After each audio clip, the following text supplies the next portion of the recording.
Matthew. Hey, what's up, Zach?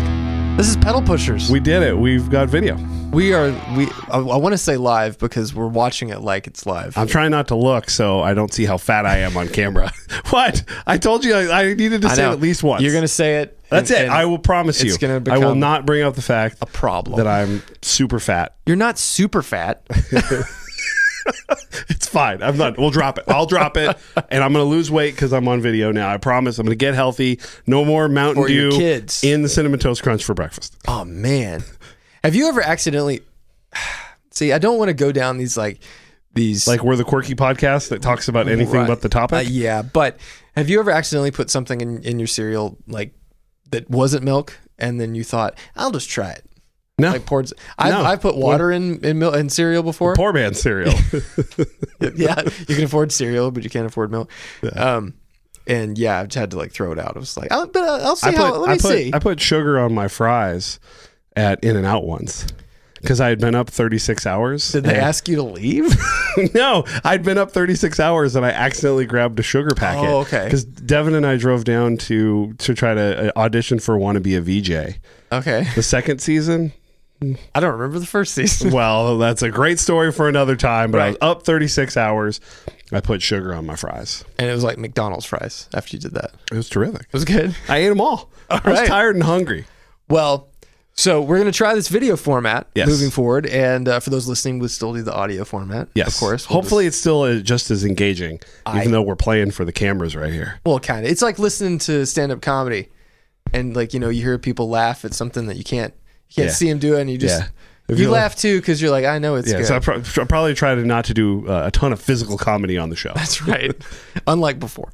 We'll see what happens. I don't have a can though. You don't have a can because we drank all of our sparkling water this week. Yes, our fizzies. Yes, we do have a table full of. So I don't get to do that on the very first episode, but you heard it in the intro. That's right. There you go. So what do we want to talk about this week, bud?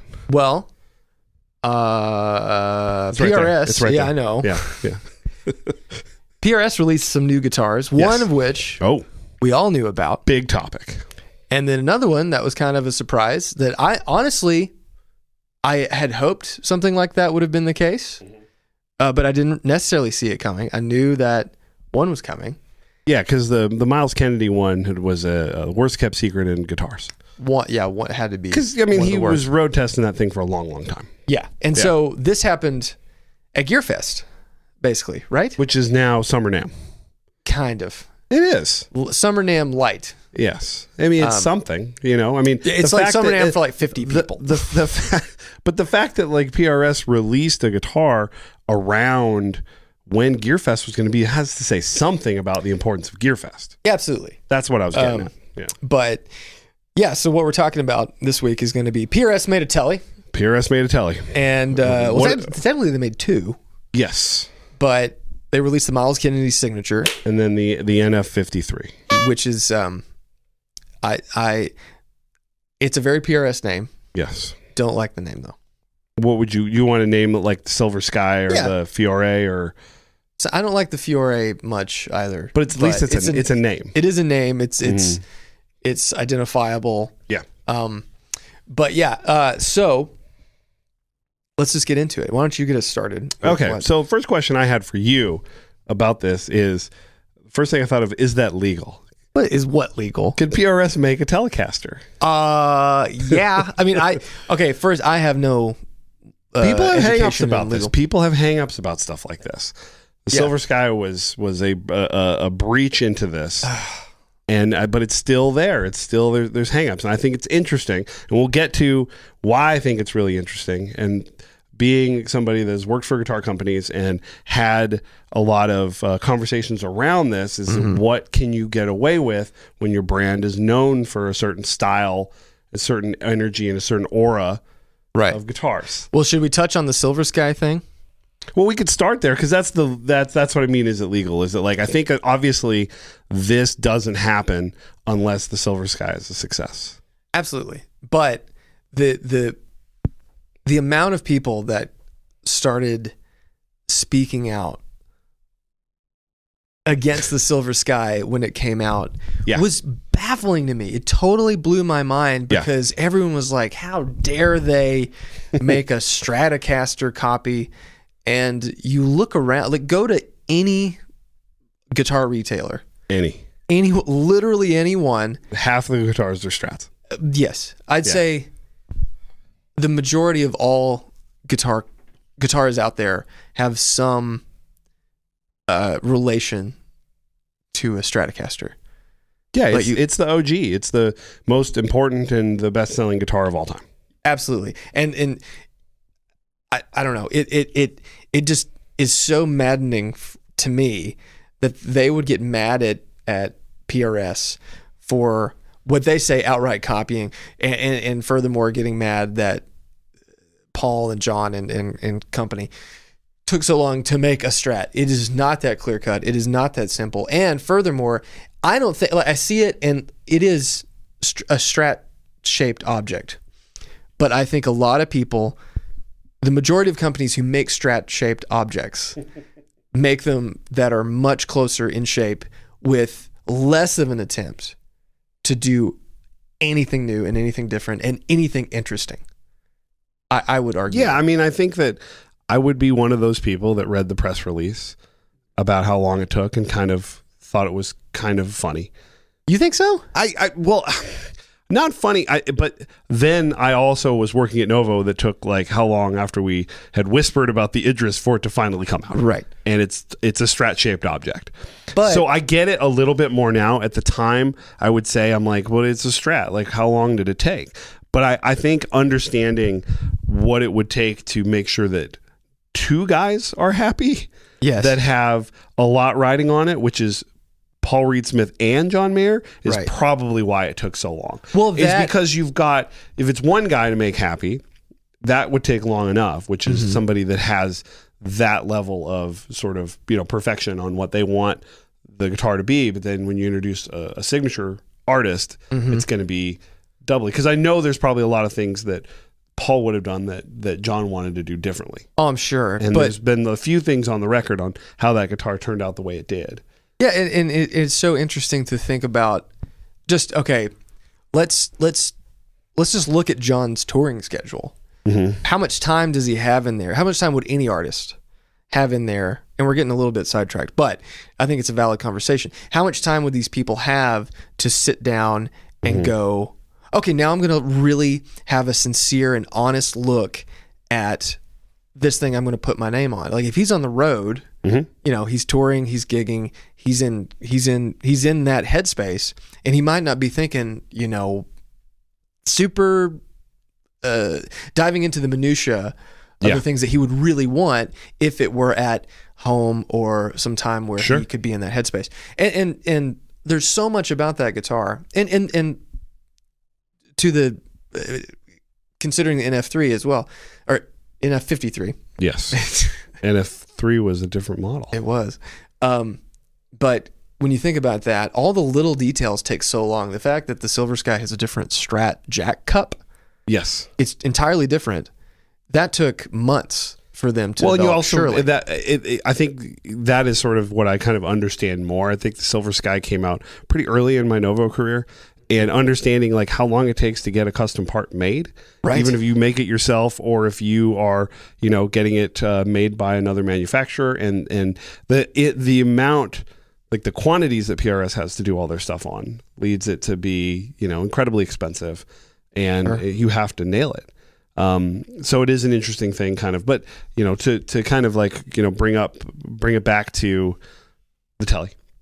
Right. Yeah. I think obviously there's a reason this exists is because the Silver Sky was a huge success. The Silver Sky was the best-selling used guitar on Reverb last year, I think. Yeah. Or the best-selling guitar on Reverb. It might be, Which is, I mean, think about that. Of the pantheon of iconic guitars and all the stuff that is living on Reverb. Yes. Arguably probably the most filled space of gear on the internet. Yes. And that's the best-selling guitar. That's remarkable. Yeah, so, it is very legal for PRS to use. But I still feel like they get pushback for this stuff. And what I find funny, and the reason why I like to bring that part of it up, is being a fan of PRS for as long as I have been, and, going back and doing my research, and I've got books and about the history of PRS and all that stuff. They've been doing bolt-on Swamp Ash guitars with single coil style pickups since the late 80s. Yeah. I mean, they've been trying to do this from the beginning. Yeah. And it finally hit, and it's because of everything coming together. Obviously, the biggest Strat artist that you can get. Oh. That's currently in pop culture right now. In pop culture. And then making a guitar that was, new enough for everybody to be cool with it, but familiar enough to where it worked. And making it really good. And so that, yes, we can parlay that into the next part of this conversation is the reaction of the internet to this new model. Yes. Has been, you could say it's divided, but I don't think there's much of a division. It's the vast majority of people, I think, do not like this guitar. Do you think so? I think so. Is that what you've seen? That's what I've seen. Are you reading comments on like YouTube videos or Facebook, YouTube, things See, I'm like never that. on Facebook. You got to tell me what's going down over in Grandpa Land over there. I don't do Facebook, so I don't know what's happening. Because like the artists that I've seen, the guys that got sent a guitar, and granted they got sent a guitar, right? Yeah. Or people that played it at Gearfest, and we talked that our good buddy Rhett Schull has done a video about this, which is, very interesting given his history with PRS. Yeah. But I've seen a lot of people talk about it and they really like it. Or at least that it sounds good. Are we talking about the NF53 or are we talking about the Miles Kennedy? The NF53. Now, I think the vast majority of people are not a big fan of the Miles Kennedy. It's selling model. out everywhere, though. It's selling out, but who's buying that guitar? I don't know. I want to know who's buying that guitar. I'd love to know because it's not my cup of tea. I don't really like the way the pickups look. Not the style of pickups that I would go with. I don't like the pick guard. And, it's just... There isn't anything about that guitar that looks interesting to me. I think the biggest offender on that guitar is the pickguard shape. Yeah, I think that detracts from it because its body shape is relatively the same thing. I think so. Yeah, I think so. Yeah, but the fact that it has that big, very big pickguard. It's like an SG pickguard or something. Yeah, it's very strange. Like a full SG guard or something like Which that. Which is, I kind of get. It's like the Telecaster pickguard is pretty large. Yeah. And it covers the top half of the guitar almost, but there's something about it that is just not aesthetically pleasing. And Rhett played it, and he said it just didn't connect with that one. I think it's interesting too that they went with the angled bridge pickup on that guitar, but not the NF53, which feels like it needs to be more of a Tele style guitar than the Miles. Miles can't even be anything. Yeah, doesn't have to be a Tele style guitar. It's a signature model for a guy. Yeah. So he just whatever he wants, and I'm sure he fucking loves that guitar. Oh yeah, I hope, and I'm sure people that want that guitar and like the way, they're gonna love it because it's gonna play great, it's gonna feel great because it's PRS. Sure. So hopefully it sounds great for them. I think that's cool. The argument that Rhett gave against the Miles Kennedy model, and I understand where he's coming from with this, is that it is more of a PRS thing, as a 5-way switch with the splitter tap positions. Yep. And so it's kind of doing all those things that traditionally you're not looking for on a Telecaster. No, and that a custom 24 unless you're Brett Mason. Right, unless you're arguably one of the best Telecaster players on the planet. Yes, exactly. But the NF53, I think the sound is undeniable. I haven't heard anyone say that sounds bad. Every clip I've seen sounds really good. Yeah, and I do legitimately think it looks good. I like it too. I like the way it looks. I don't like all the finishes. I don't like the black dog hair. The dog hair finish. I just don't like that particular. I like the white dog hair. Looks great. Yes, that one looks really good. And granted, I haven't seen it in person, so I can't speak to that finish yet. Yeah. And I'm willing to withhold judgment regarding that. But it's very interesting how just up in arms people get against these things without ever seeing it in person or laying a finger on it, because I understand if something is really drastic and not your cup of tea, like a Warlock or something. Yeah. Okay, you can see that guitar and go, that's not for me.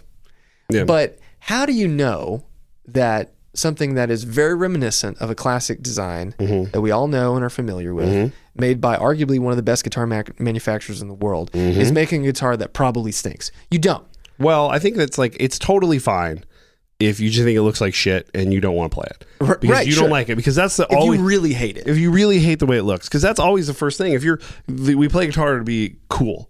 Like we want to be cool. We started playing guitar because we wanted to put it on and go, man, look at me, I'm awesome. Like that's it. Like, so if you don't feel that way about the guitars, then it's moot. We're over. Right? It's just like there's no argument against that. if you just don't like the way it looks. Mm-hmm. Now, I think the interesting part about this compared to the Silver Sky, and this is the first thing I thought of, was the Silver Sky looks way more like a Strat than the NF53 looks like a Telecaster.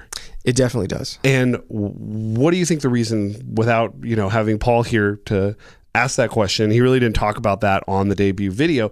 What is your expert take, Zachary, on why that came about? Because Paul Reed Smith probably wouldn't, if it hadn't been for John Mayer, he would not have made the Silver Sky that way. And it wouldn't have been as much of a success. Absolutely. So that's interesting to me. I mean, it's if the nuts were candy butts, then every day would be Christmas, right? That's not at all. Is that how it goes? If ifs and buts were candy and nuts, that's what I said. Have a Merry Christmas. That's totally what I said. I said if ifs and buts were candy and nuts. That's exactly. What's the difference? Oh, you knew what I meant. Okay, no, okay. You know what I meant. You said butts, and I thought of I try to say butts as many times as possible in any situation. So what I'm getting at is that like, if Paul know, like, this is a very it's a nuanced question. Sure. If Paul knew that the version of the Silver Sky, if he just designed it, he's been trying to do that the whole time and he never nailed it. He made the EG series and it was okay. And there's cool. Some people that love them. Yeah. Shout out to Philippe from Caroline, who's still got one on his wall and did a video about it recently. There's some cool guitars in that history, but it never hit. Swamp Ass Special was one that came out in the early 2000s that I remember really liking, but it took John Mayer. So is it John Mayer's name, or is it the guitar they ended up with, or is it all of it? I think it's I'd say the majority of it is probably John's name. Yes. Right? Well, it's John's name, and the guitars are really good. Well, and but every one of the Strat style guitars that PRS has made has probably been really good as far as the fit and finish and the playability. Maybe not the pickups and sound quality, because they've gone through a lot of changes, and I don't think PRS didn't hit their stride with pickups until the 5807s, or they came out in like the late 90s. Yeah, I mean the late 2000s, something like that. I mean, that's when they started really leaning more vintage. But that's my argument is that like if you're a manufacturer and you're trying to decide, okay, how do I determine that this guitar was a success when I've got John Mayer's name on it? It's a traditional Strat. So I'm saying is like, now you're coming at it and you're going, I'm gonna make a Telecaster, right? And you go well, we made a Strat that was pretty traditional. Like you look at it and then, but we're gonna do a Tele, but we're not gonna do that. And I think the reason why is because you didn't have an artist that was asking for those things. So it was like you said, Paul's actual vision, but does that mean that it's not going to be as much of a success as the Silver Sky? But it's tough to quantify because it doesn't have a monster Tele player's name on the guitar. Yeah, I don't know. That was a lot of riffing there, folks. I apologize for that. Did you follow all that? No, I need to lay down. I barely did. My point is that for Paul to go with a Tele design that is non-traditional is an interesting choice to me. Absolutely. And I'm going to touch this mouse. What are you doing? My computer went to sleep. Oh, and it made me nervous because you don't know what's going on over there. I don't know what's going on, man. I want to put it down here by my feet. All right, cool. This is like a pilot YouTube episode. We're gonna try. If you hate this, I'm sorry. We'll get better. And if we never get better, then stop watching. That's right. That's it. That's all I got. Oh no, wait! Please don't stop watching. Do you want people to watch you if they hate it? Yeah. I guess that's true. Yeah, we need the views. Subscribe. Yeah. But we have to have more opinions that are like hate view opinions. No, I know. We're not those guys, man. No. But I'm curious to see how the legs that this is going to have. Yes. Because I don't, no one ever wants anything to outright fail. No, not at all. But I don't. Rising tide lifts all boats. That's right. I said that right. You did. I get a couple. I don't foresee necessarily the Miles Kennedy taking off and being this cornerstone of their. It'll do well for the people that are into it. Right. What I get curious about with that guitar is the thing that you want for an artist guitar is that the fans of that artist get a guitar. Right. And then it has features that you cannot find in the regular lineup or at all on a guitar. Mm-hmm. And I think this guitar has that, but I'm wondering who that's for. Yeah, who wants that? Who wants that? Because, arguably, I love Dave Grissom. Yeah. Amazing guitarist, great guitar, but he doesn't necessarily, I think in the grand scheme of like the guitar playing pantheon, he doesn't have the name pull that a lot of other guys would have. Not that but the model pull is sweet. Because it's a fantastic looking, I mean, it's a classic PRS shape, but it's got the tremolo system.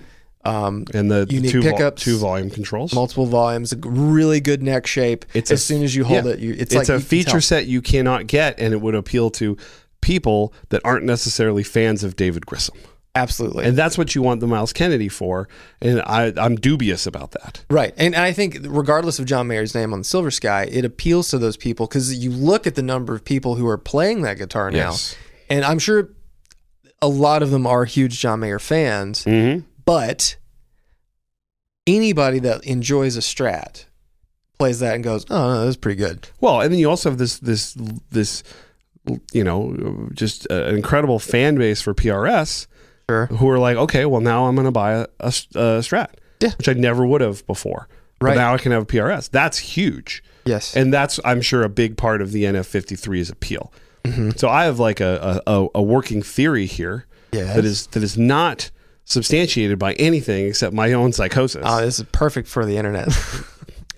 That the Miles Kennedy guitar was started, the project was started to be the PRS Tele, and it drifted so far away, the NF53 was born. Oh, I absolutely think that's what happened. And because that Paul's like, sweet, we're going to do a Tele with Miles.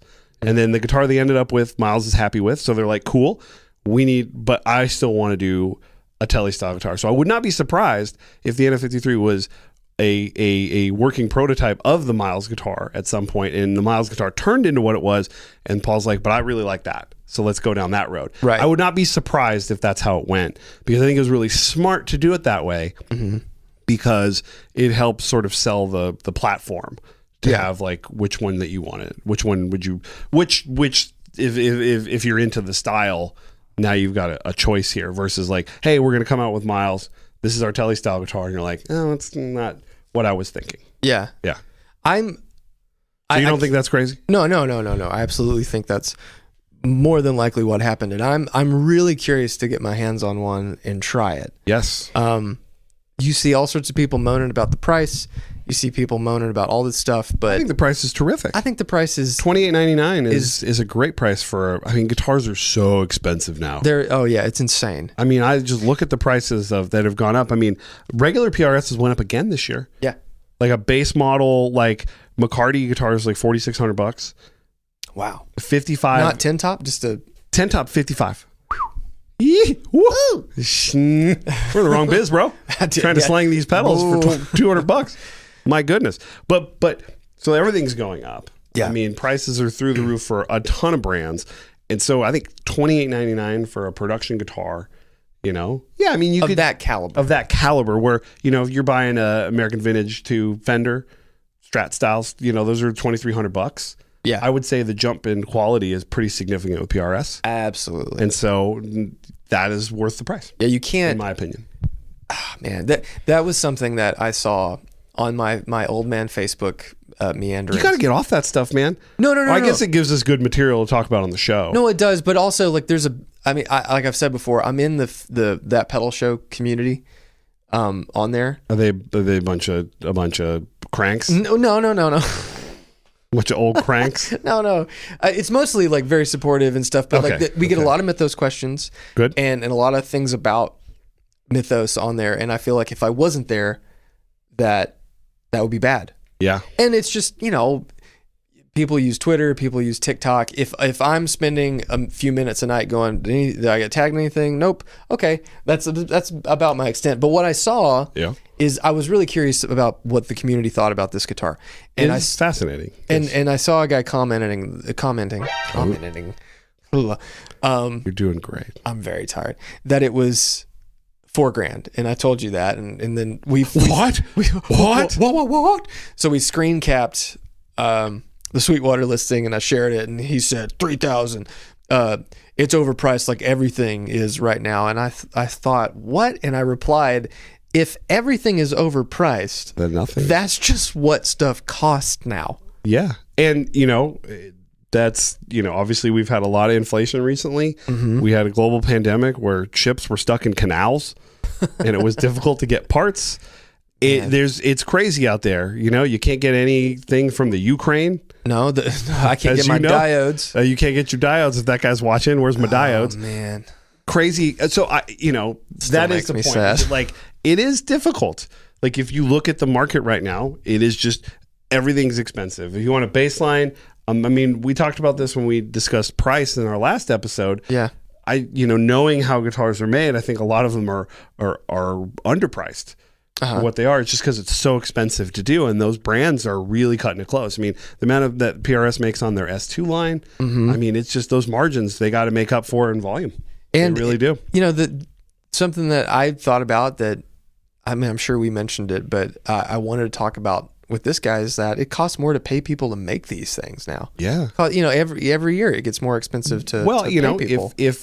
Which is a really good thing in my opinion. Right. Is that if the wages that people are getting paid have gone up to in a lot of cities, service workers and fast food, you're getting $15 now. So it's like, if we're going to pay people, we got to pay significant, cashola to have them come over here and do a hard job. Yeah. And it's a skilled job. And I think that's good for everybody. I want people to make money. I want people to have a good living. I want the guys that we hire to be able to make that a real living for them. That's what we're striving for. And so, you want these manufacturers to price the guitars, and, maybe people just buy less guitars, but or make more informed and wonderful lifelong choices. Yeah. Maybe that's it. People can flip stuff if they want new things, but I think that I would never in a million years, maybe my brain's warped being in this space for so long, think $28.99 is expensive for a guitar. No, not from PRS. But I do know that there's a lot of people that are just anything above $1,000 is expensive for a guitar. But that's just their reality when it comes to what they can afford. Sure. And I would hope that one day they could get more expensive stuff because the guitars rule. Yeah, absolutely. There you go. But maybe there'll be a SE version that'll be awesome, and people can get that. It's a successful guitar. Yeah, it all depends on how successful it is. But I think it's pretty remarkable how quickly the Silver Sky got into the SE lineup. Yeah, they just came out with a couple new versions, the maple boards and some new colors. But the DGT took a long time. Yes, despite being probably one of the most popular models that they've made. Yeah. But we'll see. But you put another point. Okay, I got an interesting one here. So this is always really fascinating to me, and everybody knows my background. So I worked with DF for so long, and when he started the Fano line, he had as many crossovers as you possibly can have. Sure. And his goal was to do the line based on if every single one of the major manufacturers were in-house together. Okay. That was the goal. That was a line that he had about the Altefacto series. But it's always been fascinating to me how hard it is for brands to branch out and go, cross over to the other side, which is we've got our tentpole guitars, the Strat and the Les Paul. And when you try to do that, when you're sort of known for one of those, it's very, very difficult. And we started the show by waxing poetic about how well Paul Reed Smith and John Mayer pulled it off. Congrats to those dudes. Oh yeah. But it is, and that's what I thought was interesting is that, okay, we're going to do it again and maybe people are going to be cool with that. And it's like, nope. Well, we'll see. We'll see. But there was still that initial reaction of what the fuck is this? There was a definite pushback when the thing dropped. So if you're other brands, and I'm talking Fender trying to do Gibson stuff, Gibson trying to do Fender stuff, I have the Sir Aura on here, which I think was a very interesting kind of goal for them. But I don't know what happened. What happened to that? I know we know a little bit. They made it. It looked just like a Les Paul. Did they get sued out of existence? No, Gibson said and sent them a C&D. And then they changed it. And I think they make a few. But is John the one that makes those? I think that was the bit on the first 100 was he was going to do a fret dressing. Oh. Okay. That's it's nice. fresh dressing is nice. You got to do that John's going to breathe on your guitar is pretty cool. Yeah. It's a big factory. They're making a lot of guitars over there. A lot of air movement in there. He ain't touching all of them. Right. Oh, right? No. That's the kind of point. So what I think is there's a history of this, right?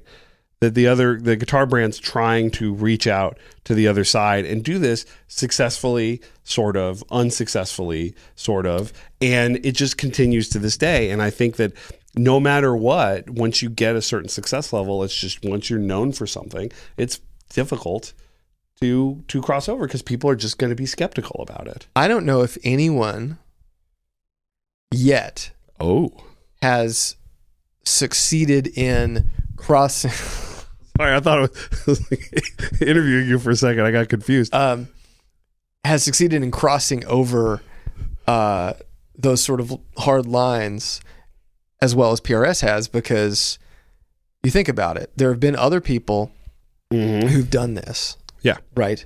But has anyone found that success like PRS has? I mean, like Fender making Gibson style stuff. I mean, they made the Starcaster back in the day. That sucks.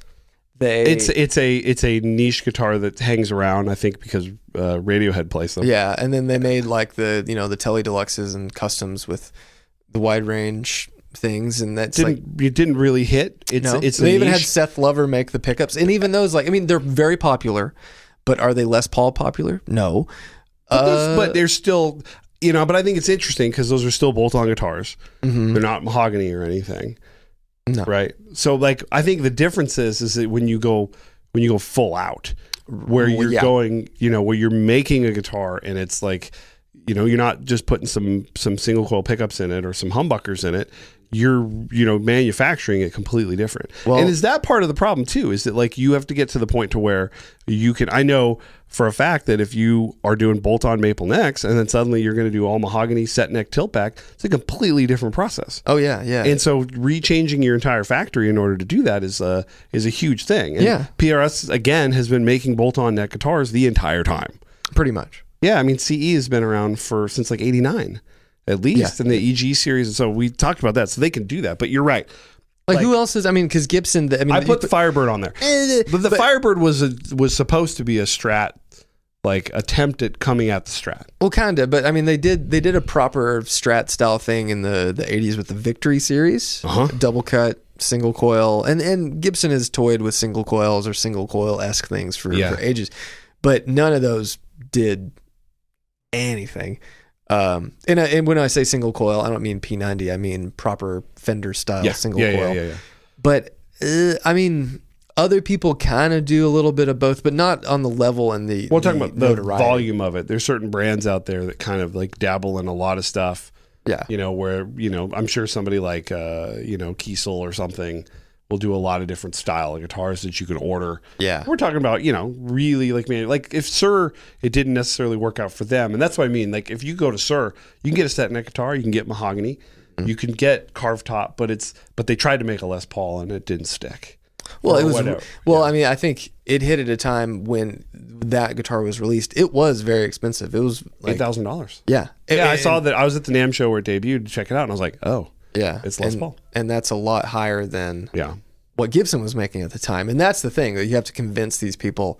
You could get a Gibson custom shop from the people that, It's funny throwing around the fact that these are the people that made that guitar, but it's not really. No. Same with Fender.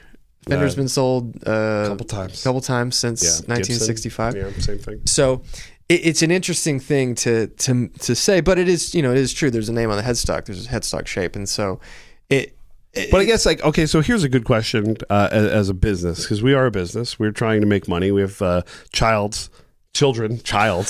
We have childs. We have childs. We have children to feed, right? Uh-huh. So we want you to buy Mythos pedals so we can feed our childs, right? But the point is that like, do you need, like, we've talked about a lot of Gibson stuff on this show. Like, do you need to do this in order to survive? Like, what is the goal of that, right? Like, if you're Fender and you're like, we're selling the bejesus out of what we make, right? If you're Gibson, we're selling the bejesus out of what we make. Like, it's an interesting question to say for Paul Reed Smith, right? Mm-hmm. Like, well, what was like? Was this like a thing for him? It's like a personal itch where he's like, I'm going to get this right. Like, I'm going to do this, and I have to. And it's not necessarily 100% about business, right? Yeah. Like that's an interesting question to me, because that's the whole thing. It's like, are we doing this because there's a whole section of the market we need to reach because we're trying to grow and everybody wants to get bigger and everybody wants more, capitalism, right? It's like you're trying to do all that. So like that's the interesting question to me, is like, it's not necessarily a bad thing that they can't do this unless, and I think it works sort of because at these other companies they don't have Paul Reed Smith. Well, absolutely. Right? Or a Dennis Fano. Right. Or a John Suhr. A guy who's like, there's a craft there for them and they're interested in pushing the boundaries and seeing what they could do because they love all the guitars. Right. And they want to try to hit those marks because of course they love the Strat. Of course they love the Les Paul. Of course they love 335s and all that stuff. So I think it's the companies that have that guy that's still there that are trying to push the boundaries, and it's why maybe at the other places it's necessarily not going to happen because they don't have. I don't know. I think it's 100% that they don't have Paul, because I think people understand his relentless pursuit, whether you agree with it or not, for improvement.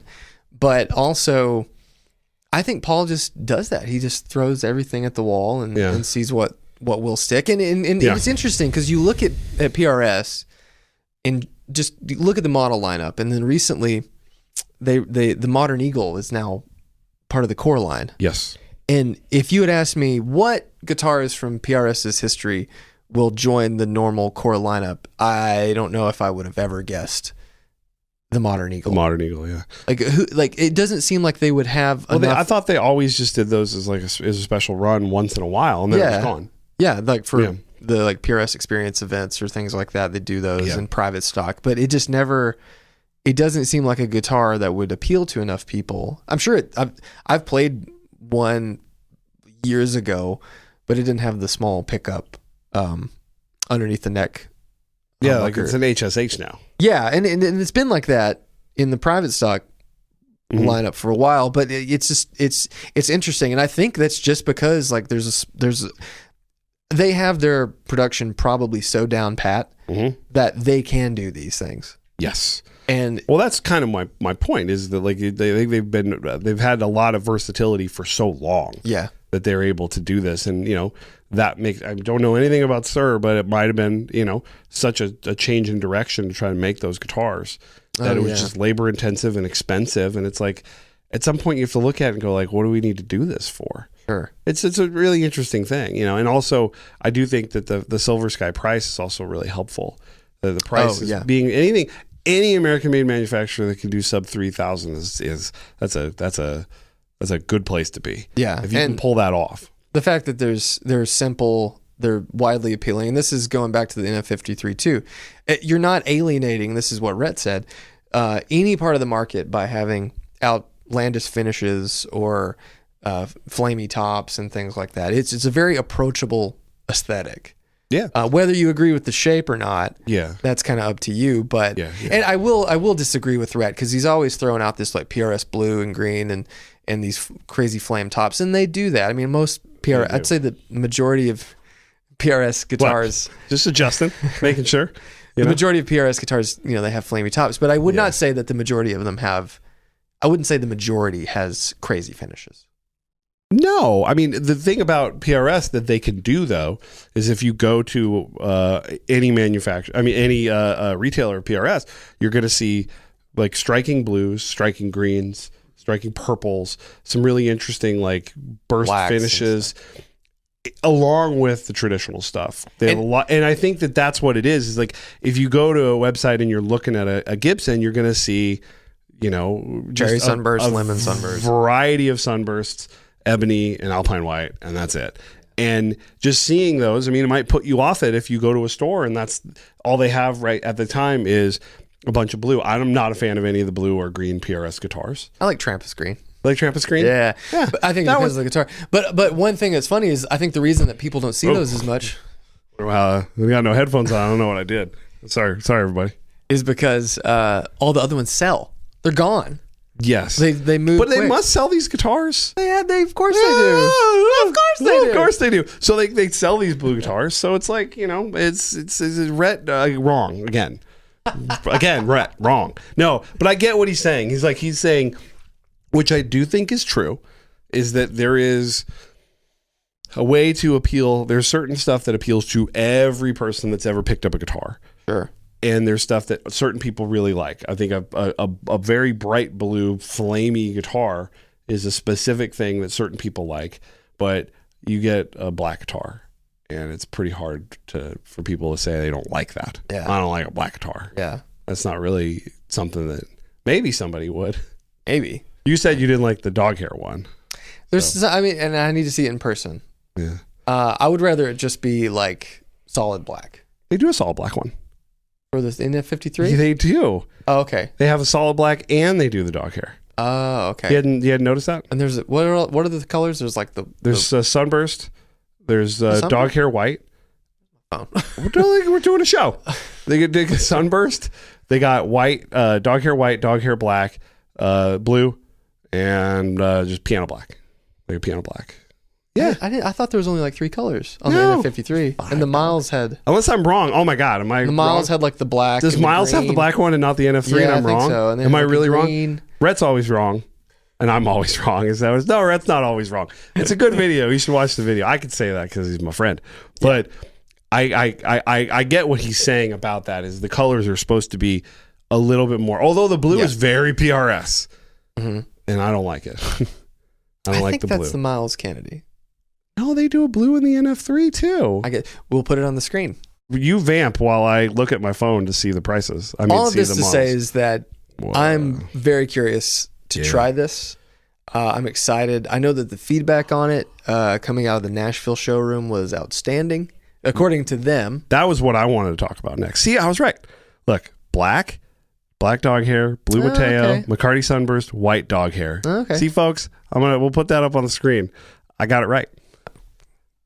Thank you. See, you hired the right person. All right, good. I'm a detailed man. Glad you're paying attention. Whoa. So I think Paul brought this up in the video, and I wanted to bring it up, so I'm glad that you did. Which is, they brought this to Nashville, right, home sweet home, and they gave it to the real deal Tele dudes. Yeah. And they said, like, have at it and tell us if this is going to work for you or not. Mm-hmm. And according to them, which is, according to the person that wants you to buy the guitar, is they said they loved it. Yeah. And they were into it. I don't feel like I feel like knowing Paul, if a majority of people, I mean, I don't know Paul that well, but no, you know what I mean. He's in your phone. You can text him right now if you absolutely wanted could. But I don't think we're not friends enough for me to speak for him. But knowing like his history and his ideologies on design, if a majority of those people in Nashville said, I don't like it, he would have changed it. Well, that is the sort of alchemy that you want to nail with a guitar like this, which is I get to design something that looks fresh, looks new, is interesting, not a copy, but then the guys that want to buy a style of guitar like that can buy this and do all the shit they want to do. Right. If you could pull that off, hey man, I think that's pretty cool. I think wrapping this up, because you're going to have to... What time is it? You're going to have to go get your baby soon. Oh, yeah. Daycare dad. Let's go. To kind of wrap up this whole conversation, to all the people who are saying it's just a Tele copy, I say bah humbug, because it is not. The bridge is different. The pickups are different. Mm-hmm. It's a Tele-shaped object, but it is not. Here's what I'll say. A Telecaster. Here's what I'll say. Who cares? Well, there is that. Because people like Teles and people want to buy Teles. And you could buy a Tele from Fender, or you could buy a Tele from the unbelievably high number of companies who make exact copies of the Tele. Right. Or you could buy an NF53. Right. And that's the thing. That's it. That's all we're talking about. All the people that moan about that. Are you going on Nash's, page on wherever and saying, hey, quit making copies, do something original. Or throw a rock. Tom Anderson. There's the Saris T. I mean, to me, whatever it is. It's like who asked when people say, what's the best tube screamer? Well, Ibanez makes it. And like, who makes the best Telecaster? Well, and this was something that happened to me at Carter. I would get asked, like, who makes the best Tele? If I want to get a real good Telecaster, who should I look for? I'm like, well, get a custom shop Tele. You get a Fender. Get a custom shop Tele, because they're the only ones that make a Telecaster. Custom shop prices are high, but now everybody's prices are high. Yeah, So your custom shop Tele be pretty good. I mean, that is the interesting thing is that like be pretty good. What? It'll be pretty good. It'll be pretty good. We hope. I hope it's a good guitar. Yeah. But that is like, and I'm coming from experience. Like, at Novo, we sell, the boys over there. I'll always say we. Shout out to my homies. Oh, yeah. They make Sarah's T, right? Mm-hmm. Well, or you get a Solus F1. It's a fucking Telecaster. It's supposed to sound like that. Now we got pine bodies. We can use some different pickups, right? But the majority of it is like what you want it for people to go, if I need a Tele and I want to be a little bit different, I want to get something that's got some edge to it, that's cool, you can buy that guitar. Mm-hmm. But you can also be somebody that's never been into one and you think it's kind of cool and it's different. And then now you're a Tele guy. That's what you want to hit. And that's what Paul's going for. Absolutely. It's a little bit further away because it doesn't have that exact same bridge pickup. But that's what you want. You want to say, can I get Tele guys to buy this? Can I get guys who would never buy a Tele to buy this? If you can pull that off, you're the fucking man. Yeah, absolutely. That's what you want. So I think we're just going to go in right to... I'm not buying or selling anything right now. So we can just skip that part. Well, you go grab it. I thought we were teasing something else. Let's tease this. We don't have to tease it. Where are you going? Physical comedy. Physical. People. Zach's just walking around the room right now. If you're listening, showing this to the listening on the Spotify's or one of the other places, Zach just took his pants off. Oh, I'm kidding. Well, he's to do that. So I'm holding up to the camera the 210 double drive. Yeah. So really quick, here's the story. Lay it out there, bro. We collaborated when I was at the next to Novo. Yes, and we were all in the same building. On the Airlane Drive. Yes. When I decided to move, Dennis asked, can I keep that name? Because if I want to make another pedal, it makes sense to call it the Airlane Drive. Because they're going to be on Airlane Drive. They're going to be at Airlane Drive. And I said, sure. But we had a huge box of circuit boards. Gigantic box. Big box. And we needed to use them, and we love this circuit. Yeah, we do. Because Matthew and I were the ears on it. We got DF seal of approval, but we were the tone crafters. Tone crafters. The only time anybody will ever call me a tone crafter. There you go. Everybody gets one. But we decided to... Let's make more. Because we love it and we wanted to do it. And then recently, my friend and yours, Chris Buck, shared that he was using the Airlane Drive on his pedal board, and we all went, well, we should probably sell this. We should probably put this up live. So these are on the website, 210 Double Drive Deluxe. Yeah, we were going to try to keep it quiet just for fun, try a stealth release. We weren't sure. We had no real hard plans on how we were going to release this. And then Chris posted it, so we're like, let's just get it out there. We'll share it. So it's the same thing as the Airlane Drive, save for the resistors are actually... they're metal film instead of carbon composite, which actually makes these more consistent unit to unit. Jeff was like, these all basically sound the same, and the Airlanes didn't. I'm like, because their component tolerances matter, folks. Wow. But we put it in the really red box. It has the off-white print. It has a big 210 on it. It says Double Drive Deluxe. It's got, Morgan said, oh, this is classic Zach with the gradient. Yeah. Because I used to do that on all the old Mythos stuff. I'd put this like line gradient on everything. It's cool. And... best part. What? 159. 159, a steel. Absolutely fabulous. This is what I'm excited about. Whoa. Sorry. I'm excited about because we just talked a lot about comments and about people saying stuff. We don't get a lot of feedback for pedal pushers. Well, because it's like housed in their favorite podcasting platform. Yeah, it's on pedal Spotify, pushers on the podcasting platform. And now this is going to be on YouTube, and there's a stream of comments about how fat I am. Sorry. I promise. This is going to spur me on to finally, I got to do something, man. We're going to start. I need to be back in my wedding weight. This is what happens when it's a pandemic and you have 2 kids. Oh, yeah. And you don't do anything. It's like, I'm packing it on, bro. Well, be sure to like. So yes, I'm excited about, I'm going to wrap this up. I'm excited about all the comments to tell us how wrong we are about everything we said. That's fine. I'm very excited about the more comments, the better. If you've watched this far, then you've earned it. But be sure to like, subscribe, do all the things. We're going to put this on the Mythos Pedals YouTube channel. We're going to try to grow that channel. We are attempting to turn my room into a proper YouTube thing. It's going to be fun. And, let's do more of these. Every week. Oh, we're going to do it every week? Oh, every other week. I've been, folks. I've been trying to talk them into every week because I can keep talking. I know you can. All right, let's get out of here. Bye, everybody. Bye.